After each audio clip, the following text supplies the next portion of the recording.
जानियो कर गलिया के तिल ले गइल हाय रील वाली यारवा हर दिल ले गइल जानियो कर गलिया के तिल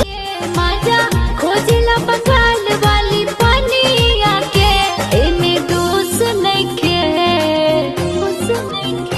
एमे दोस्त नइखे कोनो पागली दिया के तहरे कभी तुमने हमसे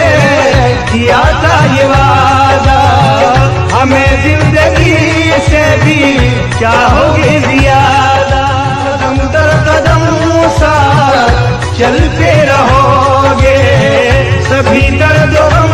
साथ मिलके सहोगे। घर से निकलो कटरीना गली में सलमान खान आया है। घर से निकलो कटरीना गली में सलमान खान आया है।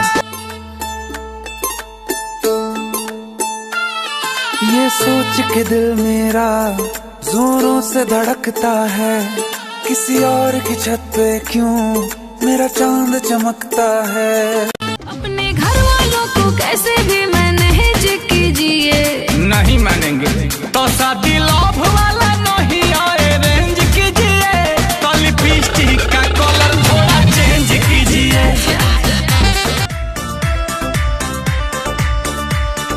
किसका तन्ने नाम लिखा से तेरे दिल के बोर्ड पे लॉन्ग ड्राइव ले चलना तू मन कदम तोहरे जादू बा चुंबक के जैसन खींचे हो इंडिया डबल खाबता दोनों भौहन के बीचे हो हम जहाँ जहाँ जाई लौके तोहरे परछाई मन करे ला करे जाए